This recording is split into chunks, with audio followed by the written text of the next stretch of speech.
Morning, neighbor, morning. Morning, neighbor, morning.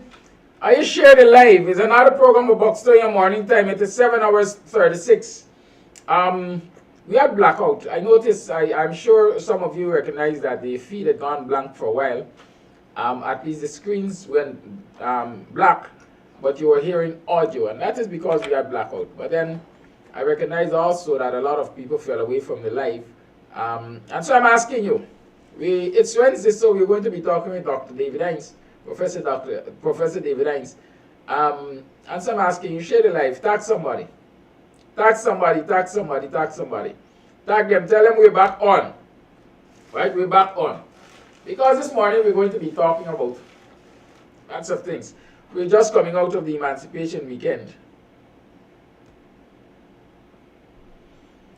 We just had that wonderful rally at Burnham Court. We just saw also display of idiocy, as I call it, from the fat guy singing Brown Skin Girl, professing, well, I don't know if he was professing, singing Brown Skin Girl, dancing to Brown Skin Girl, and certainly monkeying around with our African drumming. Yes, a serious case of intellectual laziness and disrespect. I don't see it as anything else. But it's not my morning to dominate you with my thoughts, my biases, my observations on these little things. But it's Wednesday, so Dr. Hinds should be in studio. Let me see if he's on. Yes, he was on. Yes, he's there. And so we'll get on with the program. Share the live and share it quickly so we can get up to 100,000 and so we can start the discussion in just. I really don't want people to lose out on the discourses this morning because they're just as important as the clips that were shown from yesterday's rally. Right? But let's get on with it. Time is not on our side this morning. You know, like I said, there was a blackout and so on and so forth. Dr. Hinds, good morning. Welcome to the program. Thank you. Good morning. Good morning to your audience. Yes, we had a little power outage and so on. So, and I was replaying clips from yesterday's rally. A lot of persons, let me say, were happy to have the opportunity to rally yesterday around the coalition parties, around the opposition parties, the joint opposition parties. That was expressed unashamedly so at Parade Ground at Burnham Court and right here on the program this morning as they listened to some of the presentations. They were indeed happy that the joint opposition parties and WPA was finally rallying. And certainly they were impressed with the turnout. That's what I'm gathering. But I was saying earlier that, you know, it was a long weekend. We came out of the Emancipation weekend. And then we come into yesterday's rally. So let me start way back there at the Emancipation weekend. Because the Emancipation weekend, in my mind, is significant not only for the achievements of the ancestors in regaining the freedom of the African man, but emancipation for me is what laid the foundation for modern Guyana in terms of out of emancipation, colonialism, independence, republicanism, and so on. So that freedom brought all the opportunities thereafter. It is also viewed from the point of view nowadays, at least in the last 2 years, that it is just around the period when former President David Granger, I would say, threw in the towel and accepted the declarations of GCOM. What were the lessons learned, or what were your observations some 2 years ago with the PPP government Well, we've talked throughout the 2 years about the PPP government. And so I think viewers are familiar with what has occurred and familiar with much of our views. But I think it may be somewhat appropriate to talk about what has happened to us, what has happened to the opposition and the opposition supporters in those last 2 years. And I think it is very clear from what we've seen in the Emancipation observances and then the rally last evening that the last 2 years have had a negative impact on the opposition supporters. And, factors conspired. The manner in which the declaration of the government 2 years ago was made, the fact that we were slow to go to tell our people what was happening, to go back to the community. There was the pandemic, which meant that public activities were restricted. And I think all those factors led to a kind of disconnect between the opposition and their supporters. I mean, we are still a country where politics is contact, engagement, face-to-face engagement. There is now the social media, alternative media. But I think even though these new media have made a great impact in terms of communication, political communication, there is still the face-to-face contact is still the preferred mode of political engagement. And as I said, the absence of that meant that there was a loss of contact. And so this rally last evening, I think, was a beginning. I noticed the established news said 2,000, the Mirror Wave said 3,000. And when the media tells you a sort of a doublet, but I think it sounded a warning that our people are slowly coming to grips with the fact that we have a problem on our hands and that we have to deal with that problem. The emancipation this year, I would say, was more political than normal, in the sense that the question of oppression against African Guyanese, discrimination against African Guyanese, was very present. And all Guyanese politicians and public people like to play around with the race. They don't like to deal frontally with it. And I think most of them were forced to deal frontally with it. Certainly, I know from our standpoint, I spoke at the church in Boxton. I spoke when the kings and queens from Africa visited. And then I spoke later on in the evening. And the next day I went to Belladrum and spoke there, and then last night. And I think I sounded the same theme. And that is, there is a case of racial discrimination in Guyana, and it's not healthy. And it could lead to very, very dangerous outcomes. And I'm satisfied that at least the politicians,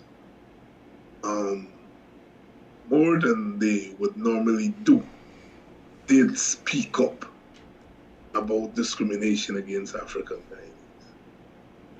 Guyanese. So I would say it was a weekend that was pregnant with the cries of our people, but it was also pregnant with hope for our people that it wouldn't be business as usual going forward. Very well. You mentioned the what I want to call the worry of the cabal. Indeed, I think there some amount of worry. It took time last night to fly a drone to find out what was happening at the park there, or the court there. There were tons and tons of police in plain clothes. So it appears as though the PPP believes that the world is really crashing down. Recognizing the numbers that turn out when they believe that, you know, people are really giving up, really being beaten into subjection. And that's someone that they had to Washington. I noticed there is that fallout, if I can call it that, with Jeffries and Ali. Ali having one story, the Americans having another story, and then the call of the Black Caucus for them to withdraw a publication claiming that the Black Caucus has actually hosted Ali at the dinner. Why is it important? Or well, I'm asking, but you're not in the heads. Why do you believe the PPP is clutching so much so for the recognition of these black representatives across the globe? Let me see. I'm glad you asked that. Beating up black people in Guyana. I'm glad you asked that because I can theorize a little bit. Listen, dictatorship. When people are constructing a dictatorship, then we may believe they're crazy. But when people are constructing a dictatorship, they expect a certain kind of response. They expect resistance. And so part of what a dictatorship does is that it tries to frustrate resistance. It does so by disinformation. It does so by using force or the threat of force against potential resistance. It does so by trying to pacify the target community, meaning the community that is targeted for discrimination. So it does a whole bunch of things, and all of those things are meant to frustrate resistance. Now, we have argued, some of us stronger than others, that at the end of the day, what we have is a racial dictatorship. And a racial dictatorship that is aimed at subjugating and subduing black. And whenever you sound that warning, whenever you move the discourse to the racism, the dictatorship trembles because it knows that that's the real gist of what they're doing. I'm not saying they don't mind you talk about corruption. You know, the corruption gets them nervy, very nervy. If you talk about class discrimination, it gets them nervy. But the thing that gets them most nervy is the thing that they're most guilty of. and they're most guilty of racial discrimination. And you're not discriminating against a tiny minority of 5%. You're discriminating against a group that makes up almost half of the population. A group that has a legitimate role in the society. And a group that, if mobilized, can stop you in your tracks and get you out of the way. The PPP knows that. That is why they get angry and jittery once you move the conversation to race. And some of us have been out front and pulling our colleagues to talk about anti-Black racism. And Black Americans, they experience what they experience in America, so you don't have to teach them about racism. What you have to get them understand is the nature of racism in Guyana. You see, Guyana is not a black-white society. In America, the racism is a black-white racism. And so it will take the Americans some time to understand the brown and black reality of Guyana, because East Indians, Africans, Amerindians, well, East Indians and blacks mostly, in American terms, they are considered black. East Indians and Africans are considered black. So Black Americans will take some time to understand how brown-black racism operates. And Hakeem Jeffries, because he lives there in New York and among African, Caribbean people, he has a better understanding of the nature of race and race relations in the Caribbean. And so once he raised his voice, many of his colleagues began to pay attention that there is a place called Guyana, and there is a reality of racism here. And I think it has now sunk in to the Americans, which is a very racialized society. And so it has sunk into them. Now, remember, when the PPP came to power, the cover they got was from that very international community. Because they put the argument in terms of democracy. They are a group of people who don't want democratic elections. And the Americans bought into that, including Black American Congress people. And so that was the mask that they used to convince the Americans that they were the good guys and the bad guys were the opposition. But once you're able to get past that and lift that veil and zero in on the question that they don't want you to talk about, racism. You see, racism is an international phenomenon. It's a global phenomenon. And we are in the International Decade of the People of African Descent. Anti-Black racism is a real thing that the world is grappling with. And once you go there, you are now exposing them. And that is what this is all about. That is why they want the Black Americans, because if you get Black Americans to buy in to what the American establishment, remember the American establishment, their concern is geopolitics, security, oil, the economic thing. Black Americans have a larger interest than that. Black Americans have an interest in racism. And so while the American establishment brought the PPP to power, it would be the Black establishment, the Black section of the American society, that is going to expose the PPP. And that is what they have done. And they have exposed them and embarrassed them to the world.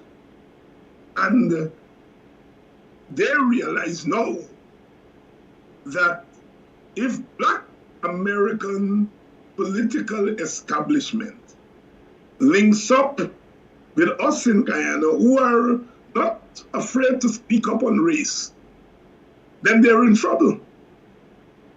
They're in trouble. You know, they would like us to talk about oil contract. They would love that. They would love us to talk about loosely about what they usually say, weak political institutions and those things. They would love that. What they don't want you to talk about is racism. And I think we have reached a point where the dressing down by the Black Americans, emancipation, the convergence of those two things really laid bare the race thing. And I think they're having a hard time dealing with it. Having a hard time.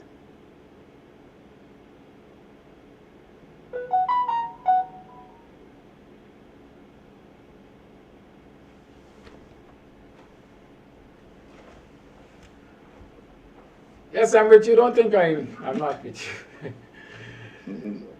Yes, and we over the weekend we also saw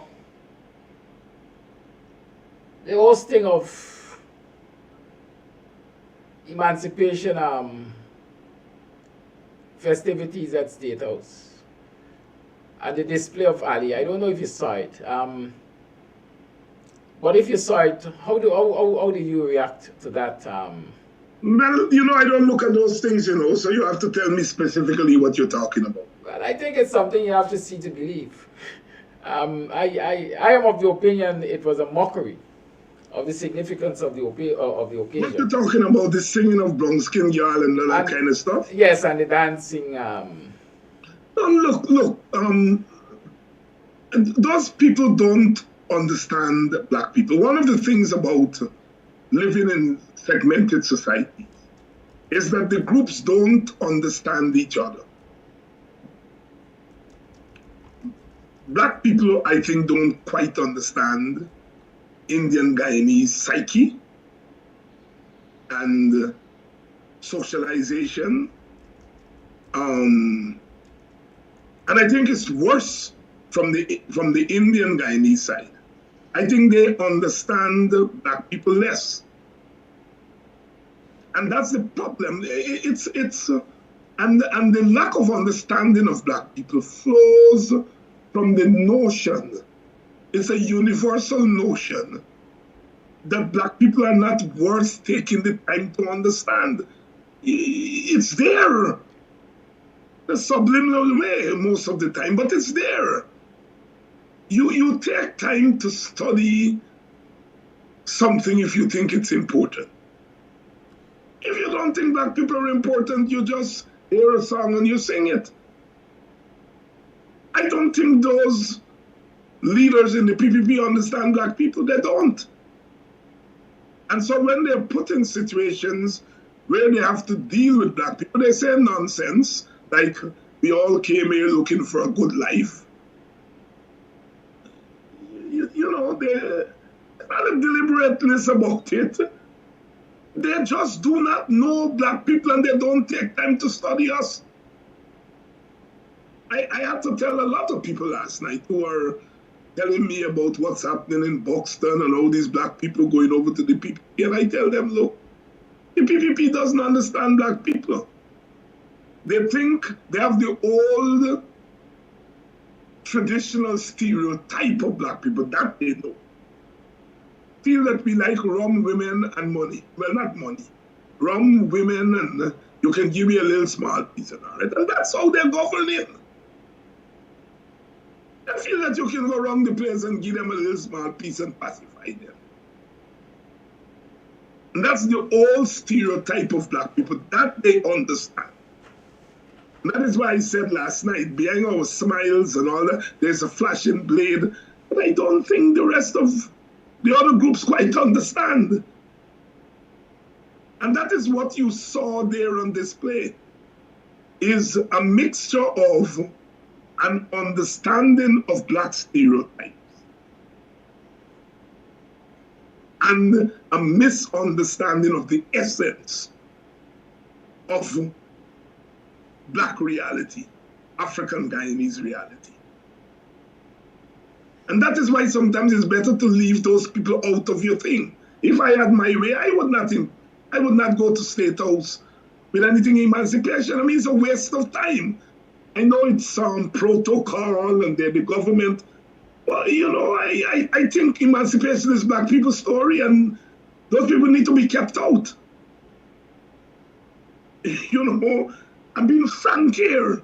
And it's not a disrespect of Indian people. But I think the Indian leadership, the Indian political leadership, and the Indian cultural leadership, they have not taken time to understand the totality of blackness. They don't understand our history, and they don't care to understand because the stereotypes are there and they relate to us based on stereotypes.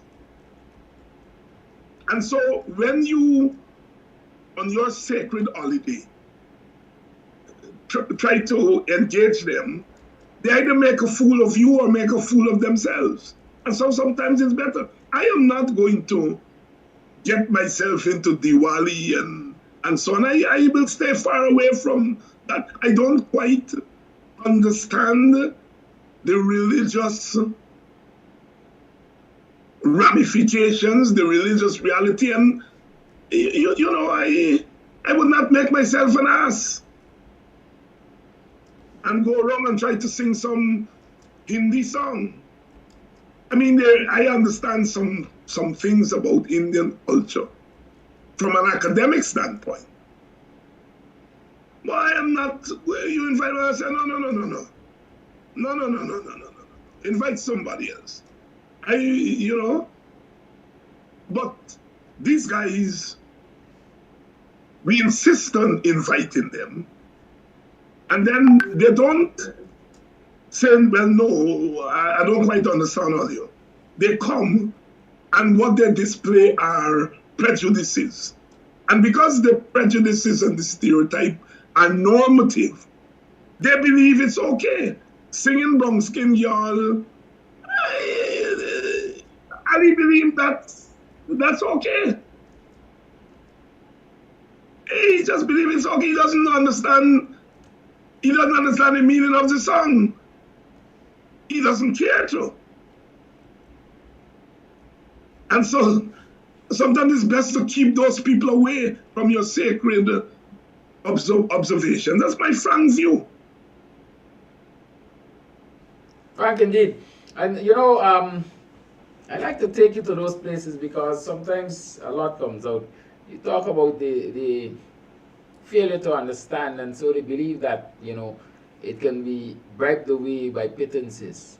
Last weekend they went to Melanie and made some promises, but yesterday they went to Pigeon Island and committed $80 million for development in that community.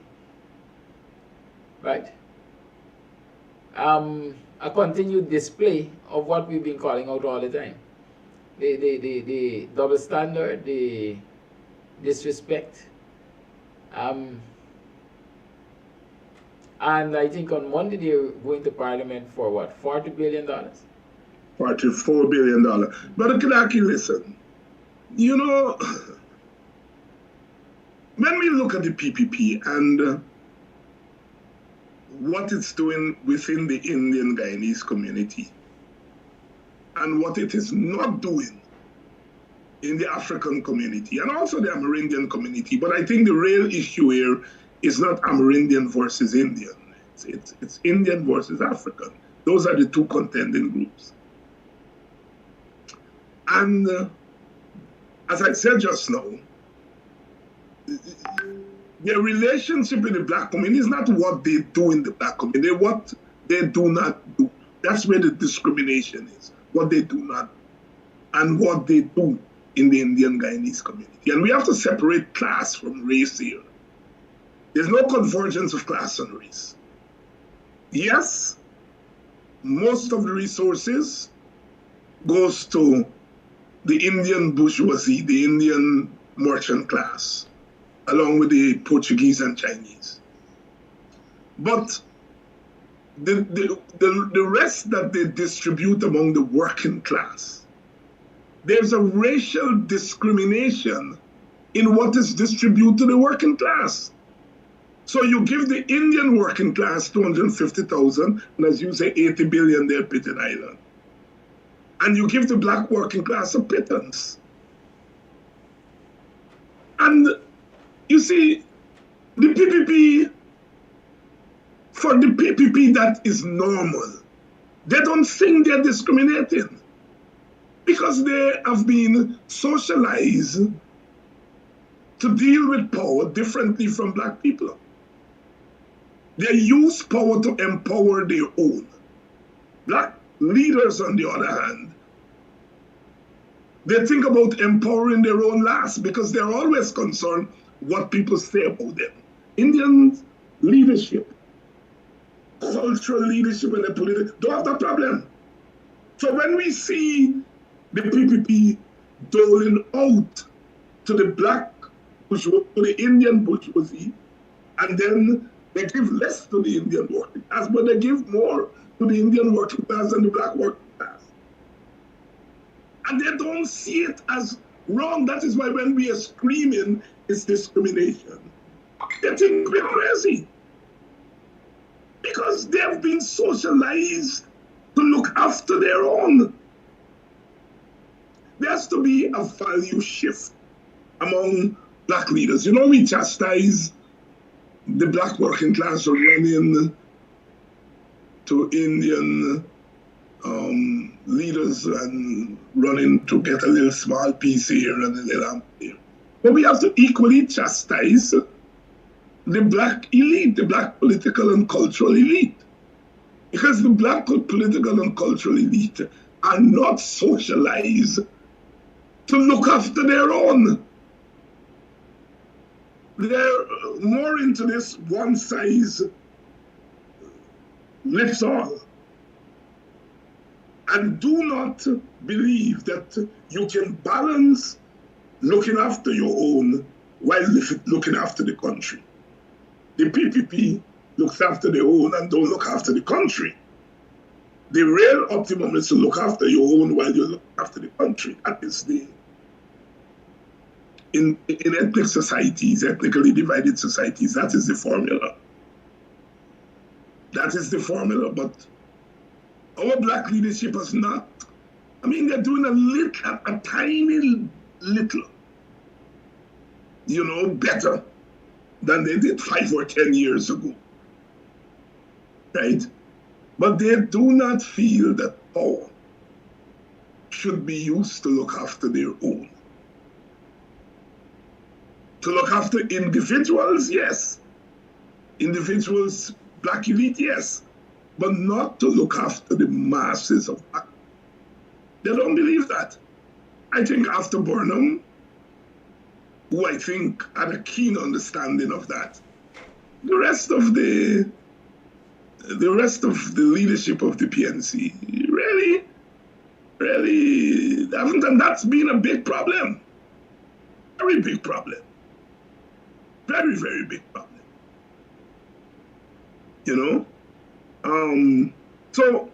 So what you see there from Ali and so on, the fact that they go into Melanie and make promises and then they don't see anything wrong with that. Absolutely nothing wrong. Because that is normative, that is their thought process, that's their worldview. So we African leaders have to change our worldview. As I said last night at a rally, I'm not looking for votes. And I said that deliberately. I'm not looking for votes. I'm not trying to be politically correct. I'm trying to disturb my neighbor. Because my neighbor is messing with me. And I got to deal with him.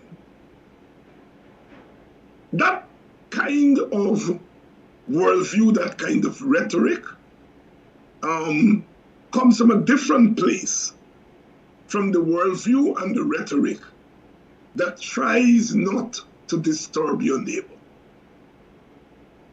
You try to talk to your neighbor, but not to disturb him. I know, because you're looking for votes. And you're looking to be politically correct. And when you're not looking for votes and looking to be politically correct, you can then disturb your neighbor and say, you're messing with me because of my race, so I'm going to disturb you based on my race. Simple. Yeah, so there are two approaches in the black community. The one that says, you're messing with me because of my race, and I'm going to talk back to you, and I'm going to disturb you based on my race. And then the other worldview, which is you're messing with me because of my race, but I'm going to talk to you as though you're messing with me because of my past. Whereas on the Indian side, their position is that I'm here to look after my race. Full stop.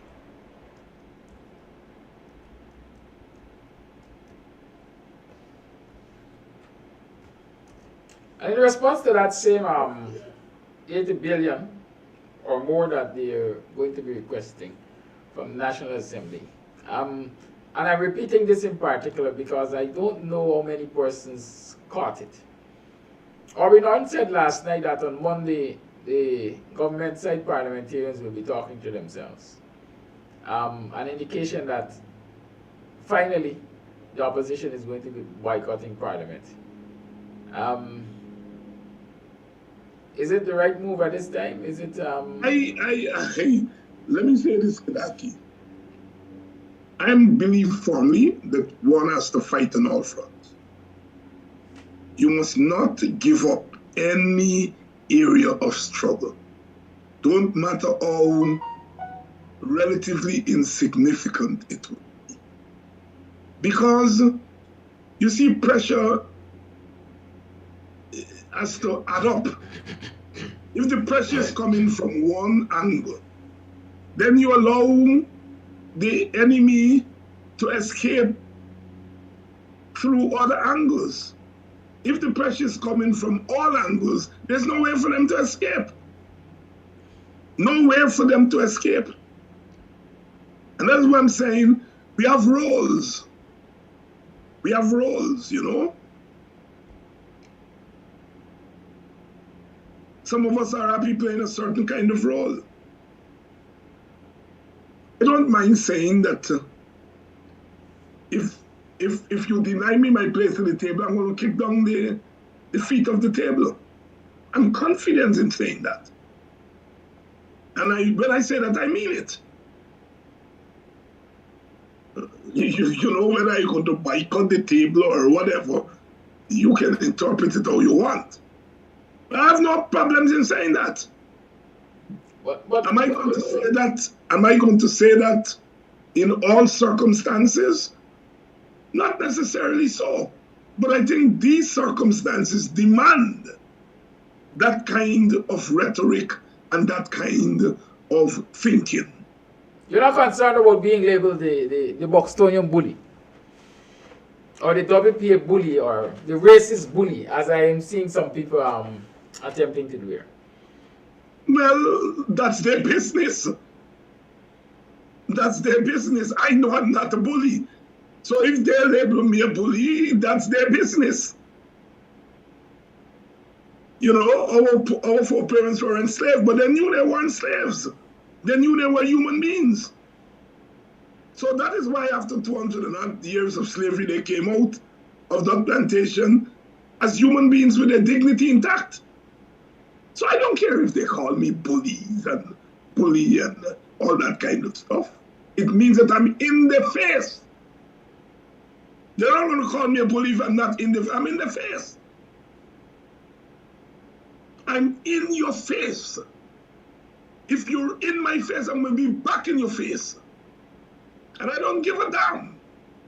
Because I got people to represent, and I got people's interests people's dignity to defend.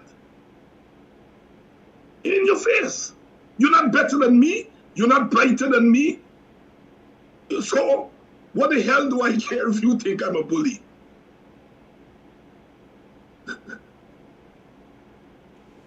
Not going to Parliament might have its own benefits. I am thinking that a useful strategy might be take your arguments to the streets in front of Parliament. While they talk inside, you argue outside. Because I think one of the things we have always argued is that because the PPP has its majority, they do as they like.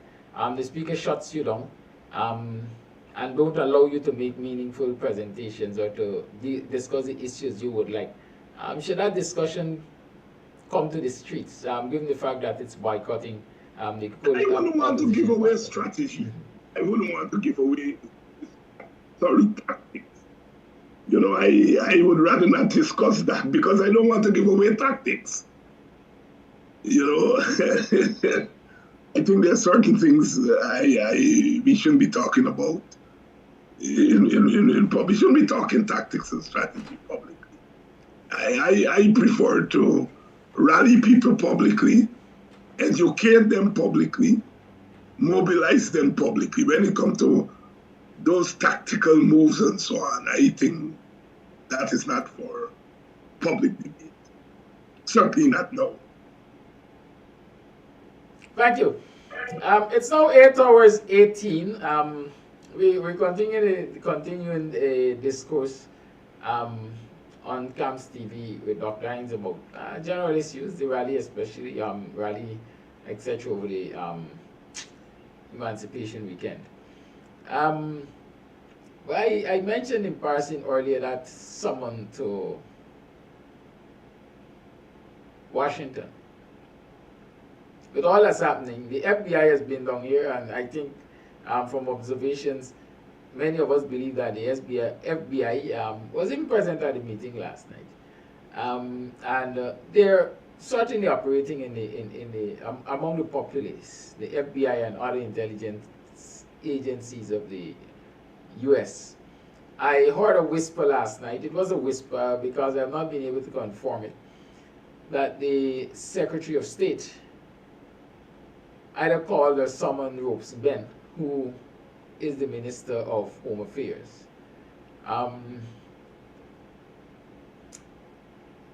Is the PPP really worried, or should be really worried about these shifting in quote-unquote positions? I also understand that Sarah Lynch is soon to be relocated.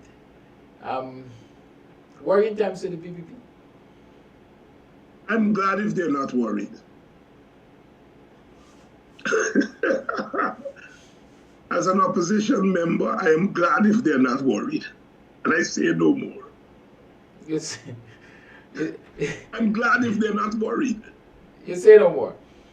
That's right. Okay, let's open up the lines, unless you want to share something which I didn't raise with you. Just to say that it was good to see African people in high spirits, in fighting spirits.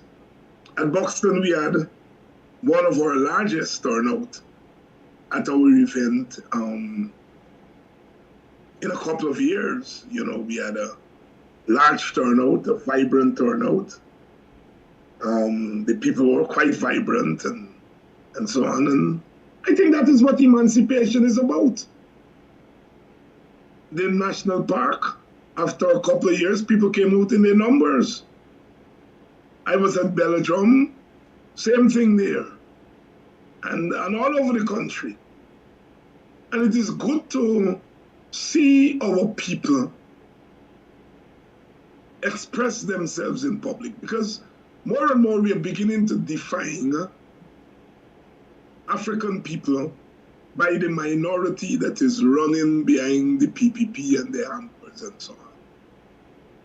You know, even if that minority represents a critical mass, I don't think we are defined by that, or we ought to define ourselves by that.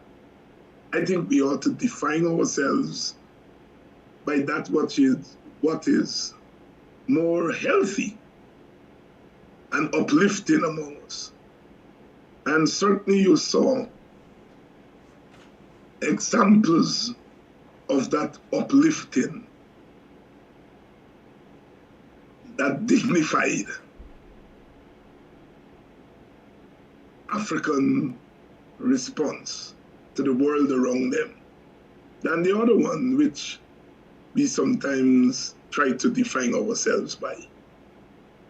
And so I think the emancipation was a triumph of Black upliftment, Black dignity over Black indignity. Thank you. As I open up the line, 6225933 is the number to call. Call and let's call the thing. Call and let's talk the thing on Buxtonian morning time. Sometimes if you find I'm incoherent, if my tongue is tied up and so on, I'm extremely exhausted. I'm tired, folks. I'm tired, but I'm not intellectually lazy. I'm just tired. We have an intellectually lazy chap here, Shiraz Ibrahim, making all kinds of foolish statements about boredom giving people cassava bread, and he wants to know, Dr. Hinds, and I'm asking you, so I don't know if you're keeping secrets, but I don't know you to be the type. He wants you to bring out your half-baked children that you have with some white woman you married in the US.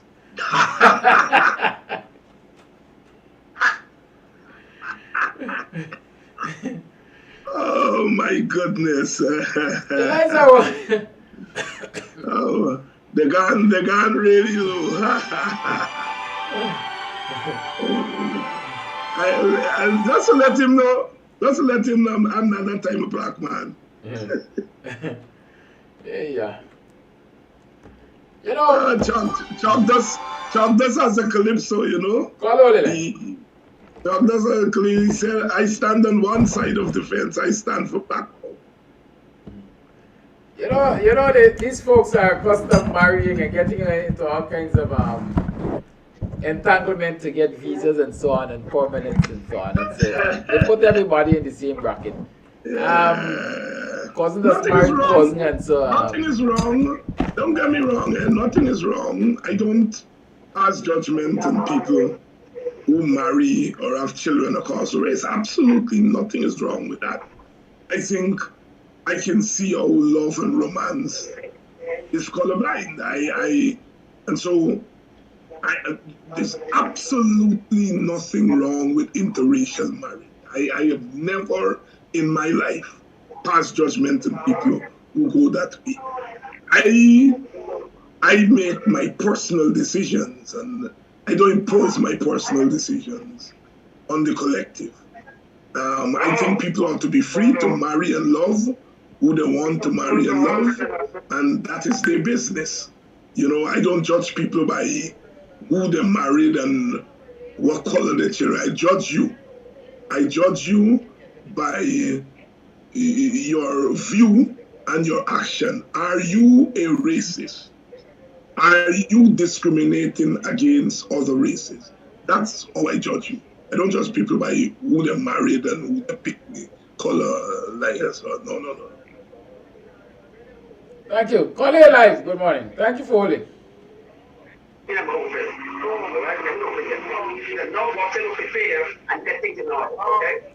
Call here live. Good morning. The lines are open. 6225933 is the number to call.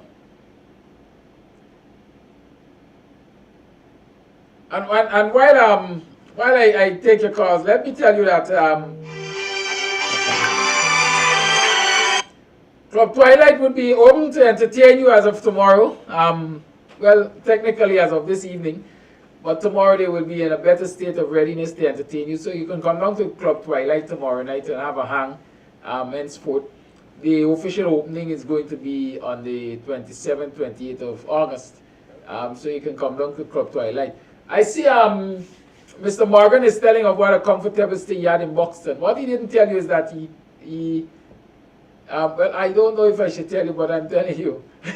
He was hosted, yes, he was hosted at Lou's B&B, right? And so his testimony to his comfort and experiencing love in Boxton is also testimony to quality care abuse being made.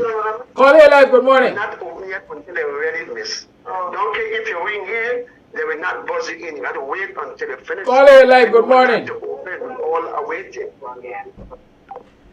The lines are open still. 6225933 is the number to call. I see there's a voice note. Let's get to that one. Good morning, honorable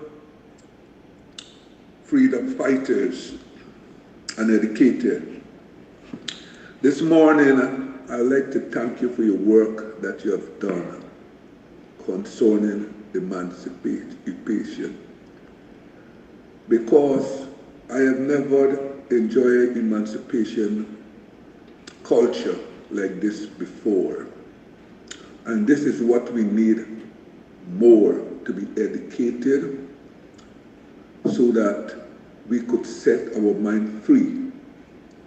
Because I was looking yesterday at emancipation, and it touched me, it bring back the African feeling and diaspora towards me. And that is what we need, because the young people that are growing up, they do not know about all these cultures and everything. And what you all did is a good job, and I really appreciate it. But there's one thing that upset me. I don't even think Ali should have ever been there, because of all that he has done, the atrocity that he's committed in Guyana. He only came there because he wanted to be participant so that the international could know that that he thinking that he is with the black people and they are getting along better. And all these people, perhaps with these people that they're hugging up and Mr. President and Mr. That, is just a gimmick. That's all. Because if you want to show him true self, he should go into the black community, participate with them, and show them you really care. That's what he should have done. Don't wait for opportunity when people are gathered, black people are gathered and celebrating and doing all this stuff where the mass crowd is, and you're going to go in between thinking that, oh, we are all right and stuff. No, I do not fall for that. And the international people, some of them, they're not stupid. They know what goes on in Guyana, and he's just doing that for a photo op. That's all I have to say. You know, that's all. Because if they're so concerned, why did some of the Indians, a lot of the Indians, some of them are talking about racism and stuff, why didn't they show up to say, you know, well, we are not racist? Why didn't they show up and participate and say, you know what, let me go show my solidarity?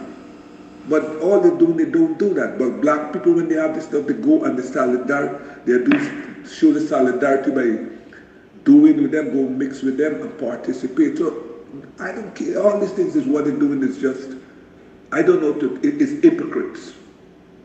And that is all I have to say. Thank you. Actually, for that voice note, Dr. Hinds, as the callers mentioned it, and I see they make big waves out of these things.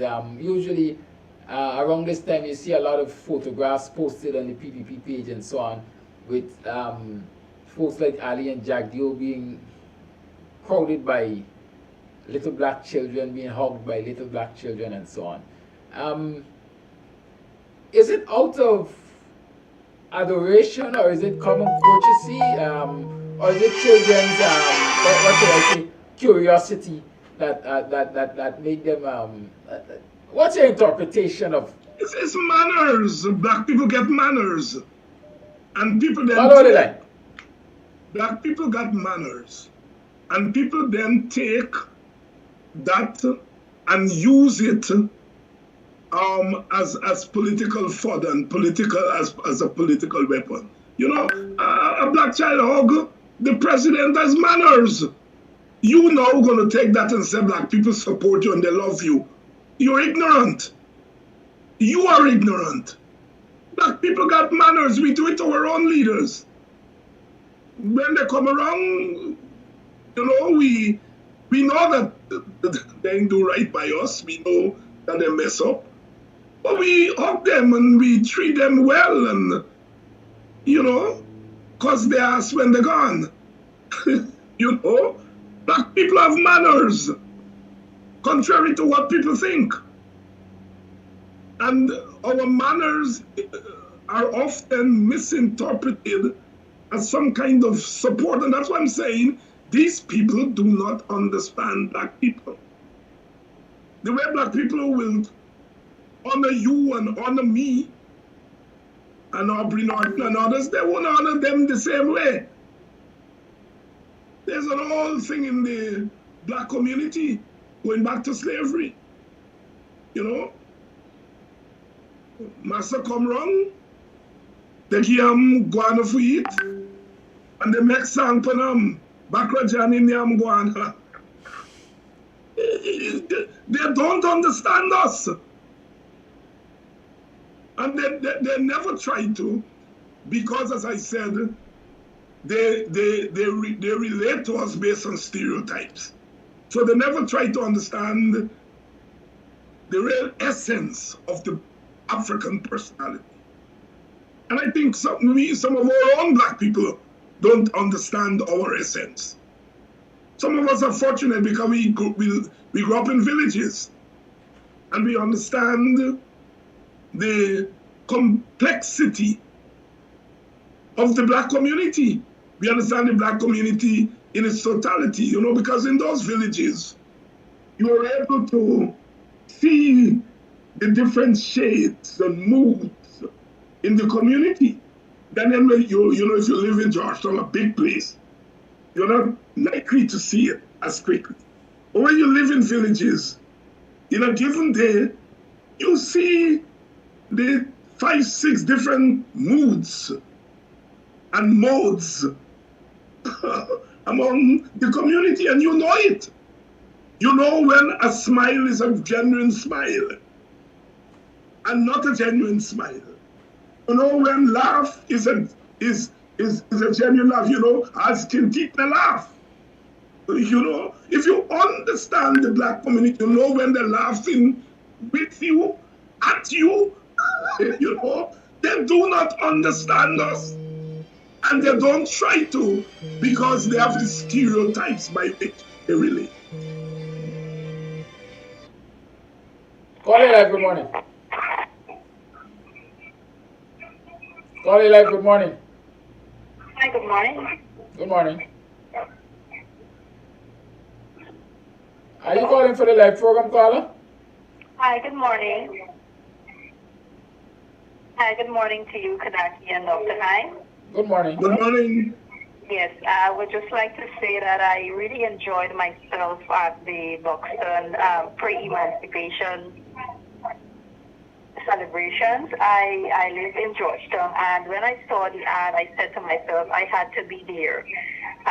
It felt so good coming out of Georgetown to be able to go into another village that I know no one there. I have no connection, any family or anyone that is I personally are friends with.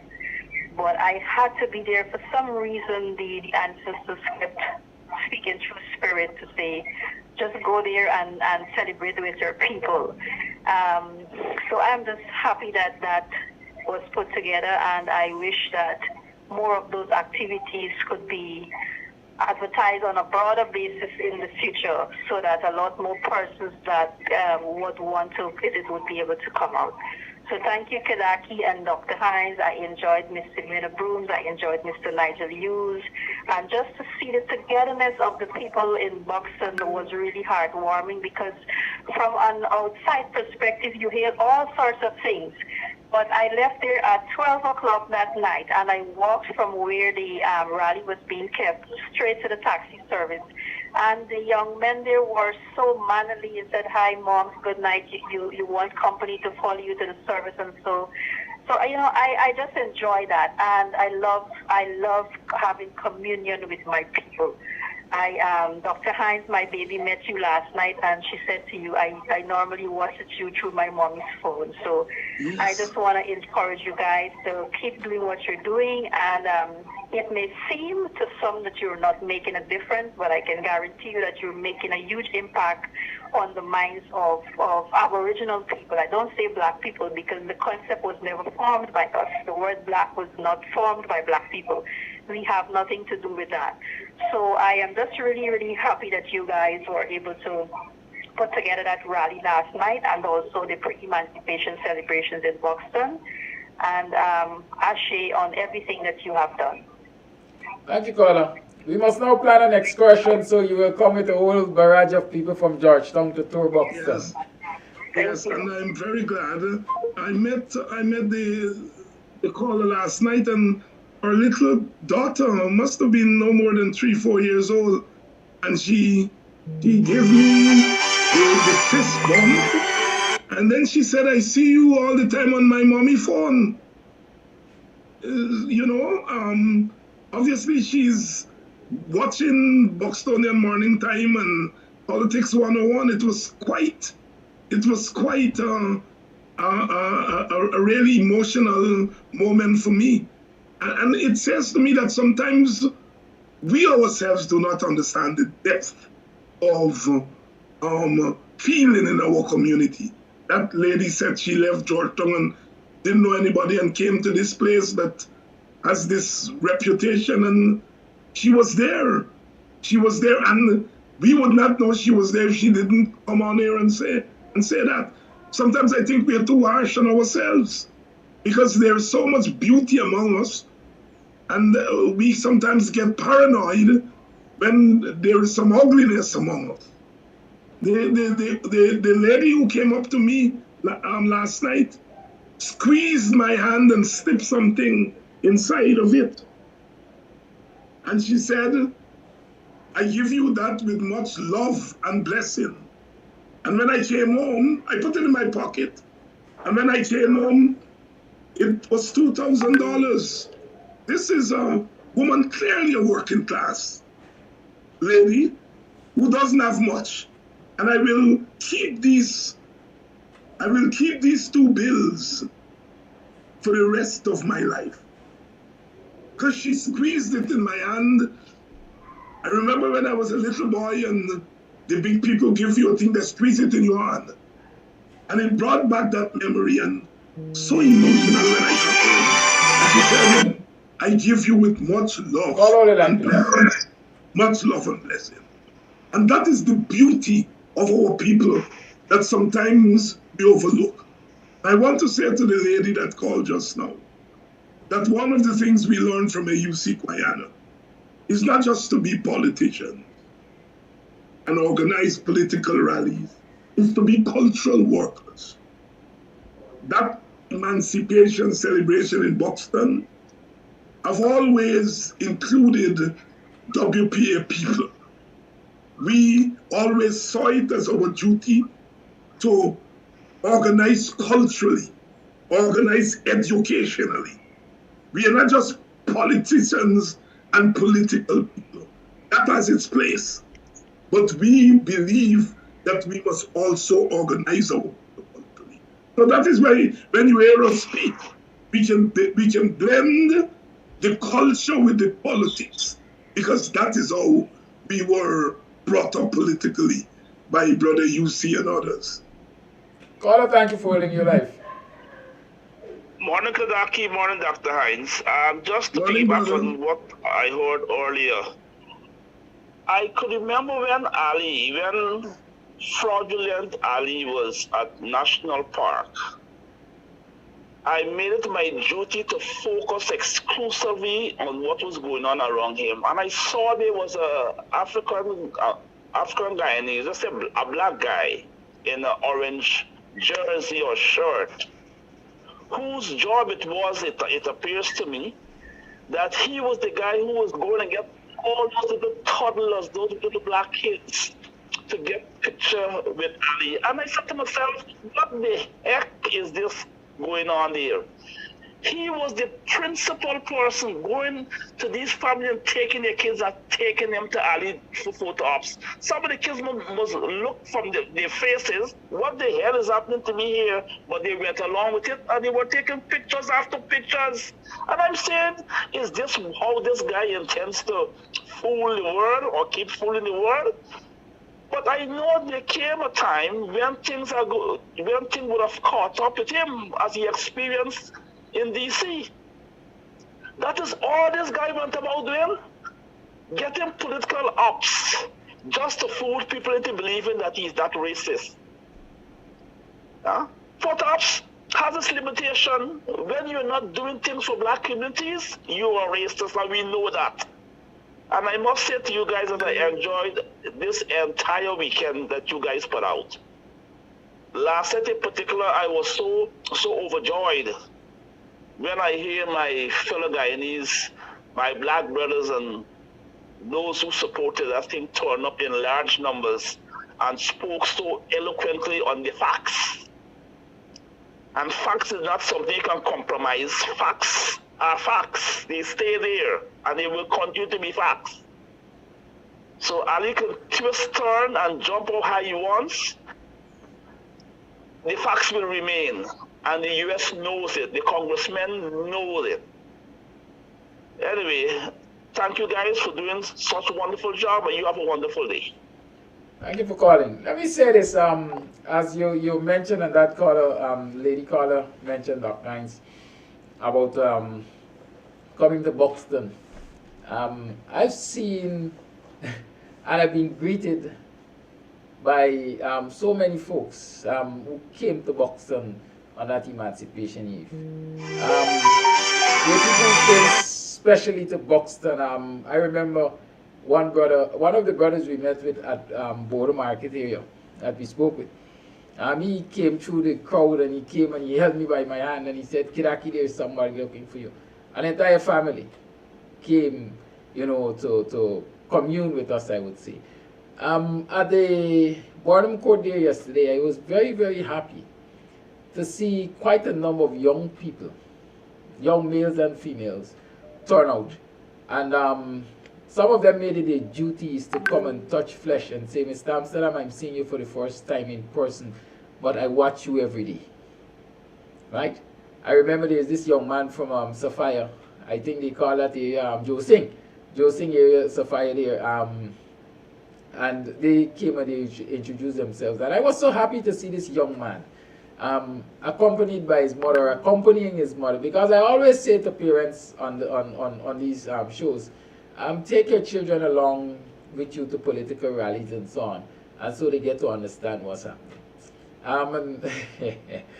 She says, he tells her every morning, "Your husband is on." Your husband is on. Because there isn't a morning that she misses the program, and you will always alert her, "Mom, your husband is on," and you will join her and so on. I'm encouraged by all your support and your testimonies and so on, and I'm encouraged, and we have to continue to keep the community together and fight the good fight. And those young people are important to the struggle because they themselves will be able to influence other young people to join the fight. And let me encourage you to continue doing what you're doing, and so you help us to continue doing what we are doing. Caller, you're live. Good morning. Good morning, Dr. Hinds.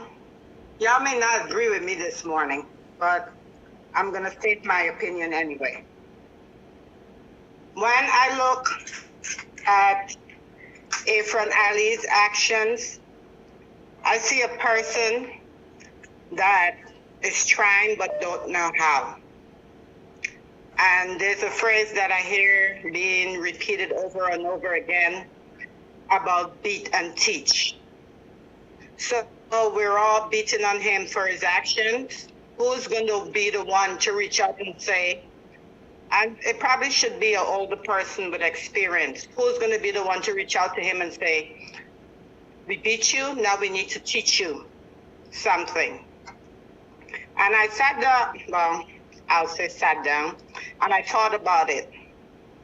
Guyana is in a state where in my opinion, the ABCE individuals should have no, I wouldn't say, but shouldn't be the person that Guyana turned to for, what's the word I'm looking for? Turn to for someone to give you encouragement or guide you or show you the right way in life. I think they should look out to different countries, African country, maybe Switzerland, somewhere where there's not a great need to gain, where they can sway the political party left or right in order to achieve their goals. You can't go to China. So they need to find someone, decide that they're gonna have a roundtable meeting and sit down.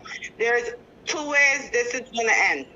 One is either we all grow up and said we all did wrong and how we're gonna fix this, or it's gonna end in bloodshed. I know sometimes people do things and they try to apologize and they don't know the way to or how. So you guys, and it's all over social media, we're beating him. Now, I want to see who's going to put on their big girl and boy panties and reach out to teach him. Reach out to teach the nation. Because they do have a very skewed view, and it's not only in Guyana, in the world at large, of Black people, of our value systems, of how we interact with each other, and everything else. So that's my opinion. They need to decide that, listen, forget the handshake wars and all that. That is insignificant at this time. There's a need for guidance on how you're going to move forward. There is no forward without them. There is no forward without us. So someone needs to step up and make the first phone call and say, listen, man, I know you're trying to think, but that thing didn't look good on you. You did not wear it well. These are the things that you need to do to show me that you truly mean to produce some kind of change and make a difference. It's like a relationship or a marriage.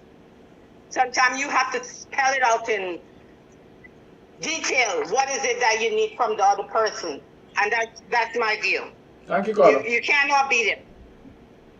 You guys have a good day. You too, thank you. There's a willingness to teach and a willingness to learn. It's a two-way thing. I say no more.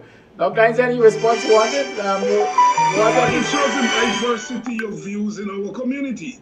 I don't agree with the caller.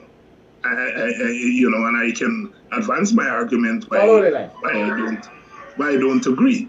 But I think the caller is making a legitimate point. And as I said, people do not understand the diversity of views in the Black community. It's a view in the Black community. I don't agree with it, but I will defend it. I will defend the right of that sister to express our view. And I just want to say, if Orphan Ali wants to learn, tune into this program or tune into Politics 101. You will learn a lot. Agreed. Carla Live, good morning. It's one source of learning. Carla Live, good morning. Hi, good morning, Kadaki. Good morning to Dr. Hinds. Morning. I think some people cannot be taught.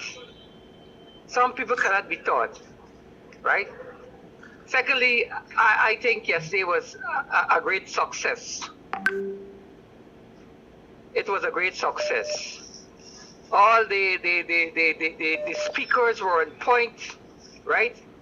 And you see the enthusiasm in the people on the ground, right? They want some form of satisfaction. They want to give vent to the feelings. They want to, the world to see how they feel about certain things. And as we get this thing on the ground bigger and better, we need to get, the venue, right?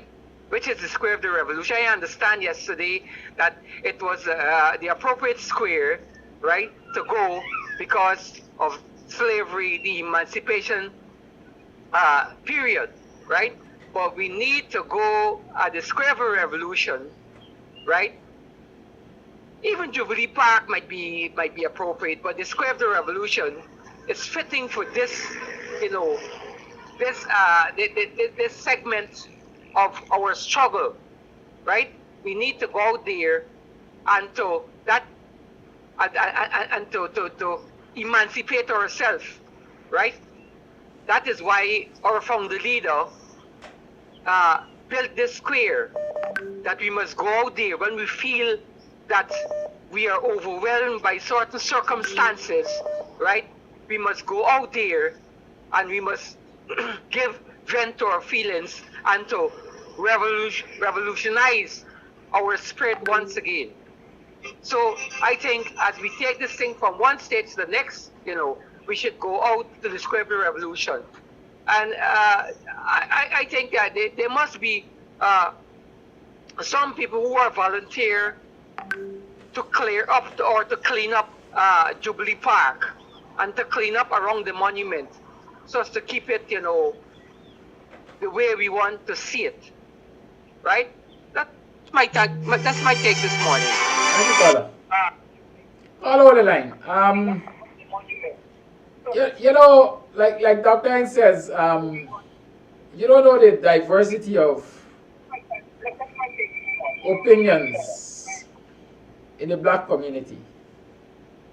I sometimes I laugh at us because here it is because the sisters expressed a divergent view. Everybody is abusing her.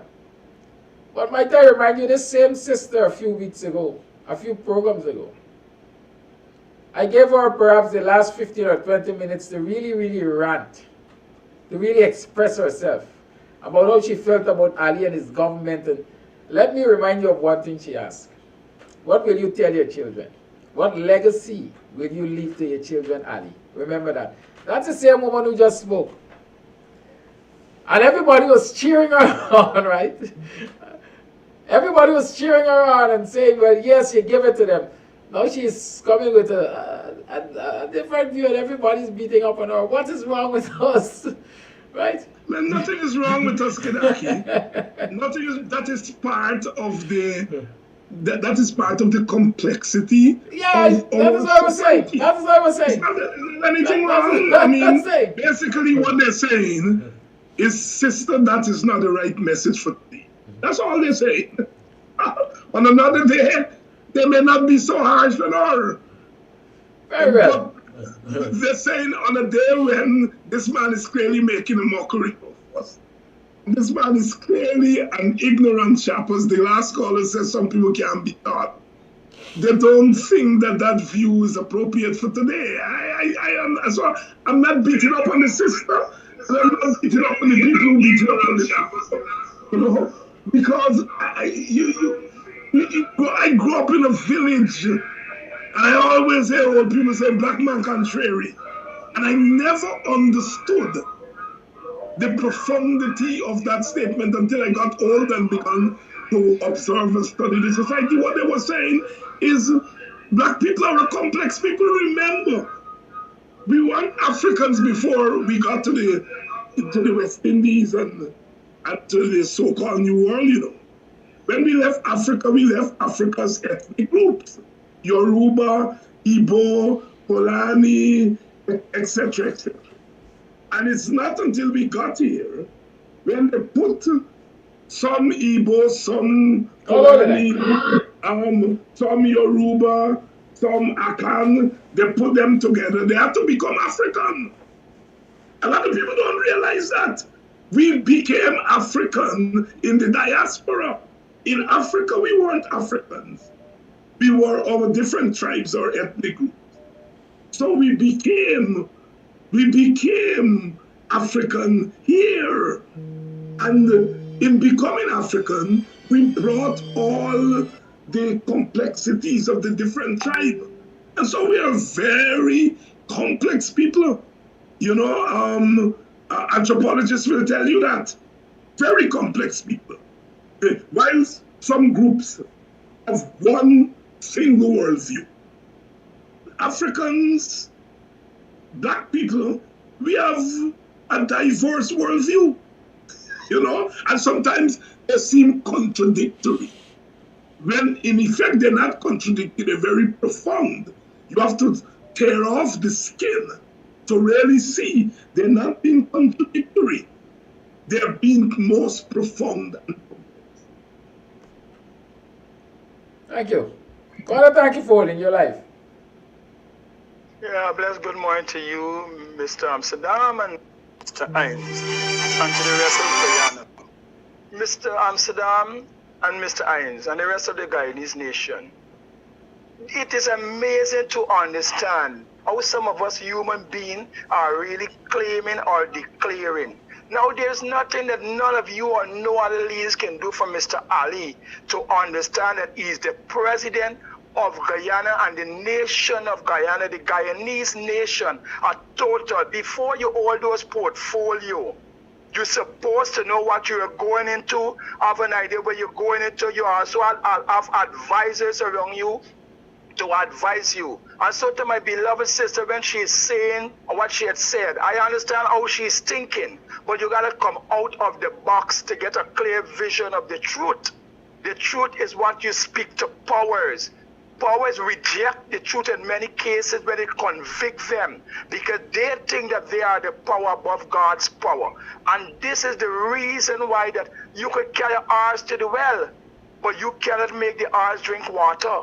And no leader, nobody can make Mr. Ali do what is right. Even the word of God says, seek and he shall find. Mr. Ali should seek it for knowledge from the leaders, the African leaders. He said, knock and the door shall be opened up unto you. He said, ask and it shall be given unto you. Mr. Ali have to learn this kind of discipline as a president when you're dealing with a nation. And so, my sister, what you were saying, I am not against what you were saying because of the knowledge and the way you think cause you to understand it that way. But this is the right way. This is a nation of 6 races. And if you want to be a president, you got to be mature physically, spiritually, and mentally to deal with 6 races, situation and crisis in this nation. And so whilst you are calling in that form, I understand, accept what you're saying, but we're not speaking with ordinary citizens. We're speaking about the president and the government, the leaders of this country. That's what we are speaking about. It's not a house to house and a neighbor, and then she had used a reference of marriage and husband and wife. I respect what she was trying to say, but this is the fact about that, my dear sister. God is the one who ordained marriage, and any marriage that leaves God out is not really a marriage that is going to last. There's a consequence that is going to be there when you fail to obey and to apply the word of God in your marriage. You have to have a self-discipline. Mr. Ali, as the president, must be disciplined by himself and commit a selfishness with all the ministers. That is why Guyana is going through the process that is going through. It has nothing to do with the AP and you them really. They have a right to confront what he is doing and give him room for transformation if he so desire to. You can't make nobody do what's right if they don't choose and they don't want to do what's right. And if they're the only thing that they are so up there and you are down there, they look down upon you, they don't want to listen and hear from you. And that's where the problem lies. That's where the problem is. Mutual respect for each and everyone. God bless this nation. That's the only way we can go there. Mr. Ali got to come off the IRs, he and all the ministers them, and submit as a president to all the citizens that he's supposed to serve. Have a blessed day, Guyana. Thank you, caller.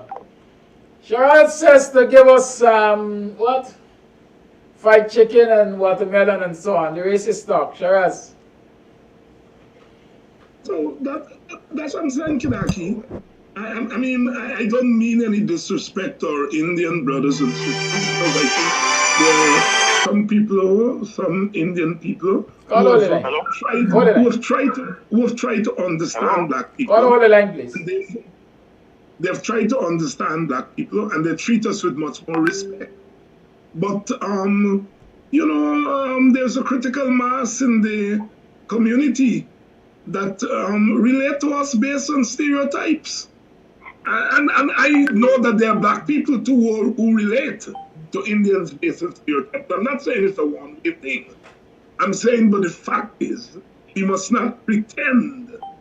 People like Irf and Ali and the rest of them and so on, they don't try. And if you become president, you ought to try. I should have to come to you and teach you. That's why I started to disagree with the sister. You know, you need to come to me and say, let me learn. What the sister said may have applied more to a Cherry Jagan, who was not always insensitive to black people. There were some instances in which he was very insensitive. But there were, at least he tried. At least he tried. The crowd, this crowd, doesn't try because they don't feel they have to try. They have economic power, plenty money. Now they have been given political power. And power plus prejudice is racism. And as the caller said, you can't teach a racist. You cannot teach a racist. In other places, government would have hired a cultural advisor for the president. Caller, you're live. Good morning. All right, this caller, I guess he got tired of waiting, but that's how it goes here. It is now 2 minutes past the 9 o'clock. Of course, it's program time. I'm going to play the voice note that I have outstanding.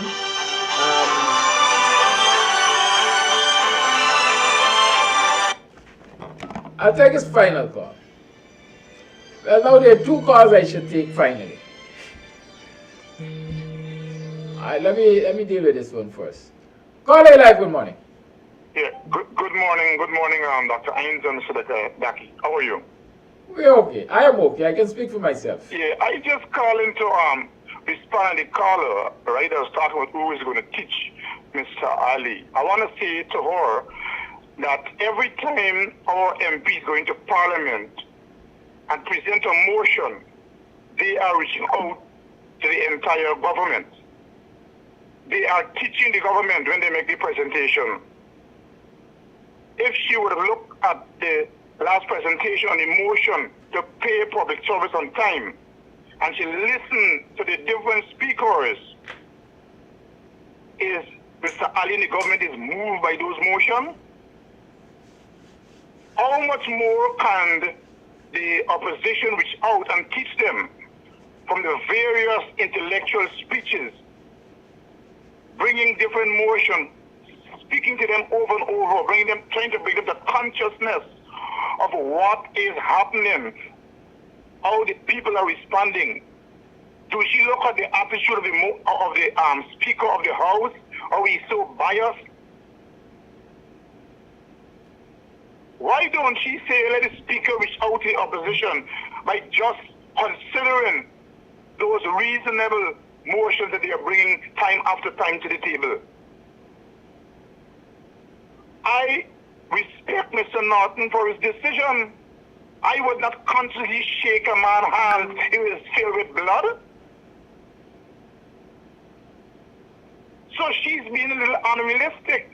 And Mr. Gadaki, you would have rightfully said, learning is a two-way stream. Does he think that he needs to learn? Does he want to learn? And who he wants to learn from? He doesn't want to learn from the opposition. He wants to learn from the people who surround him, who put him there so they can control him and manipulate him. What she needs to say that he needs to take a stand as a president against his own people before he jumps down the throat of the opposition. Thank you. This is all I have to say. Thank you, caller. And so, there should be another caller on here. Let me see. WhatsApp, is he here or not? Doesn't seem so. Impatience cost you. That's it for the morning. No more calls. No more calls. No more calls. That's it for the morning. That's it for the morning. Let me play the voice notes, and so Dr. Hinds can respond if there's any need to respond to any of them. And so we call it a wrap. It's another long day, I can guarantee you that. Some of these are not loading. The blaze is smoking, man. Good morning, Kidaki. Good morning, Dr. Hinds. Good morning, viewers. Arigil had predicted that people will not turn out at the rally. Arigil take he shame like a dog, he can't come in this morning. The rally wouldn't be a success. Arigil take the in the cacao. Well, Dr. Hinds, I saw somebody sent me a message saying the Guyanese critic and somebody else is on his page saying that the rally hadn't 300 persons. So I wonder, critics, the drone that critics was flying last night had to be one of them cheap drones because the lenses weren't clear or something, right? But the BBB is spinning already. We know that they always spin, so they're spinning right now to Good morning, Kadaki and Dr. Hinds and viewers. I do applaud the explanation of racism in Guyana, the explanation and the analysis by Dr. Hinds of racism in Guyana as opposed to the other countries. I do applaud that explanation and analysis. Okay, thank you very much. Bye. Good morning, Kadaki. Good morning, Dr. Hinds. Just deviating a little from the topic being discussed and addressing one of the trolls. I think his name is Shiraz. 2 days ago, I was going through an article about the mortality rate of people in the Caribbean. Guyanese have the lowest mortality rate. Everyone else in the Caribbean lives much longer. An average West Indian woman lives to about 78 to 80 years.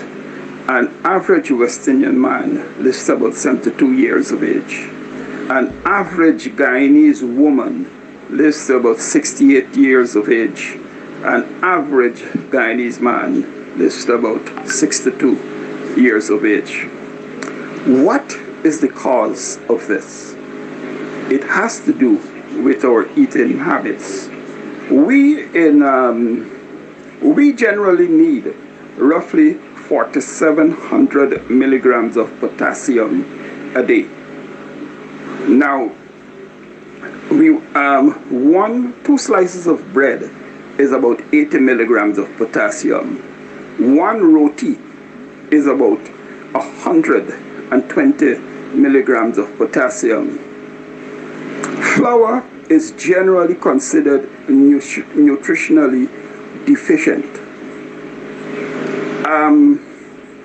And it is contributing to our health decline. So I think if you, for instance, one banana is about 600 milligrams of potassium. Don't talk about the yams, dasheen, potatoes, edos, and all of these things. They're very nutritional. But wheaten flour is nutritionally deficient, and it is leading to our deaths. And I'm almost certain Forbes Warner knew of this, and he was trying to lead us away and leading us back to our African roots. I think this will be the final voice note for the day. I see somebody, listen, y'all tricky bad, you know. I see some persons trying to sneak in too. Come on, my y'all can't do that to me. This one is low.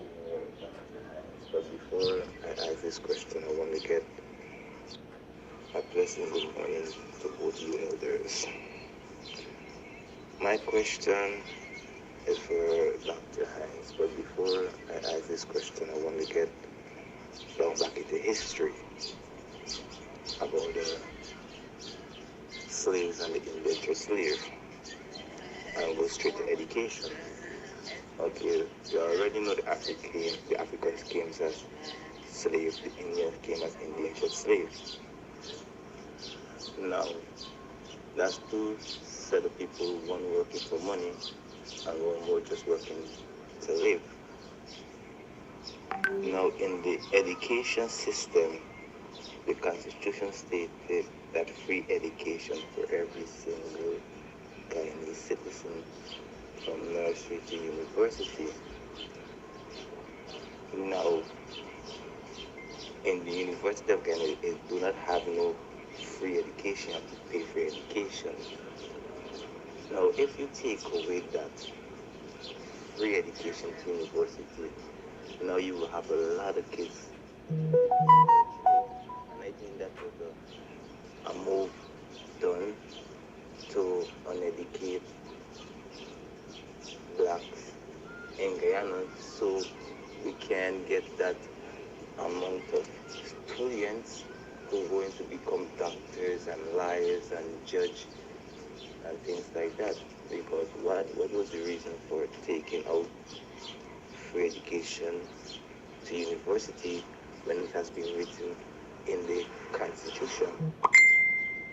Saying that also, why did no representative came and speak about it and petition it for all of these years? So this question is for Mr. Dr. Hinds. Mr. Dr. Hinds. Over to you, Why is there not free education in the University of Guyana? Yeah, I could hardly hear the last voice note there, but I take that any my sister said we take let Ariel take that in the cackle. The call who made the health call, some of it, of course, has to do with culture, but a lot of it has to do with poverty. That is why we in the WPA says that if we solve the problem of poverty, we'll solve the problem of health. We'll solve the problem of education. If we tie the cash grants to ensuring that you buy nutritional food for your children, ensuring that you send your children to school, we will see in a lot of the Latin American countries that have instituted cash grants, they've seen marked improvement within 5 years of school attendance that shot up, as in SHOT, and marked improvement in nutrition of children because they tied the cash grants to health and education, what we call conditional cash grants. You can have unconditional cash grants where you give the people the cash grant without any conditions. But most countries use unconditional cash grants because we are confident that if we solve the question of poverty, which we will have an improvement in nutrition intake by the population. I just want to end by saying the love that flowed over the weekend was quite enormous. You talk about your experience yesterday. I have had similar experiences there at the park. I tried to move around and to shake hands and chat with people and so on. There's so much love among us. And it's not just our African people. There were some Indians there, very brave souls. You have to be a brave Indian person to come to a rally like that yesterday. And there were some Indians who came. They're brave, and often we forget to say thanks to them because a lot of people don't know the kind of torment that if you're an Indian supporter of the opposition, the type of torment you go through among Indians. Some of our Indian supporters are not just supporters of the opposition parties, but in a lot of cases, they're the only supporters in their family. So they get torment in their family, in the larger community. And we often forget to say thanks to them. And so I want to say thanks to those Indian brothers and sisters who are brave enough to stand with us. And of course, to our people, African brothers and sisters, enormous thanks, enormous gratitude.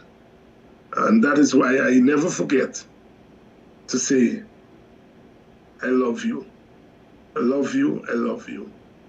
Because the love that we receive from our people is enormous, profound, emotional, I get sometimes. Because I can't hate being black. I have to love being African, and to watch people beat up on black people, including black people who beat up on their own. It caused a lot of strife in me. To think that people who were so beautiful in mind, so beautiful in terms of the love that they show to the rest of the world, including those who beat them up, can be treated in that way. Can be treated in that way. As I said, I was born and I grew up in a village. And I spend a lot of time in that village still. And I feel the love. Last night, after I left the park, I went to the wake of one of my friends there in Boxton. And 3/4 of the people were following the rally online. And the greeting that I got there, it was as moving as it was at the rally. Ordinary people didn't have the opportunity to go to universities and so on. But they were able to analyze what they heard and to recognize that one of their own was standing there. And they showed their gratitude. Every time one experiences that, one feels that one cannot turn back, because people depend on us to give voice for them where they do not have a voice for themselves. It's been a moving weekend. It's been a moving weekend. I've learned a lot, and I hope that we can take this energy and put it in the struggle, which wouldn't be too long, when we can once again sit next to our countrymen and women of other ethnicities and have supper at the same table in love and unity. But it's not going to come easy. We got to struggle for it. Thank you. I take that as your closing remark. But one thing I'm being asked to ask you before you leave is, we know you were honored by the visiting royals. What's your king name? Well, it's Chief. Chief Uhuru. Chief Uhuru. Yes. Good. Chief and what was remarkable about that, Brother Kedaki, is that I didn't go there. Let's talk about that tomorrow, so we have adequate time. Tomorrow morning, join me. 1 minute, let me just finish. Just for people to know how it happened. I didn't go there knowing that I would be, as they say, coronated a chief, and the people didn't come there to coronate me as a chief. I gave an address, which wasn't played live, but we have a recording of it, and we're going to hopefully play it live. It wasn't played live, but I gave an address, and the visiting royals, by their testimony, said they were moved by the address, and the ancestors spoke to them, and they decided to do that. So less people think it was It was something that happened in the African way, where the ancestors, according to them, directed them. Yes, so it's Chief Uhuru. Okay, Chief Uhuru, we'll talk tomorrow. Thank you viewers for tuning in. Do join me tomorrow for another program of Buxtonian Morning Time. As you know, there are lots of other things we would like to talk about. I'd like to talk about, but time is upon us. And so have a great day, have a productive day. I'll see you tomorrow for another program of Buxtonian Morning Time.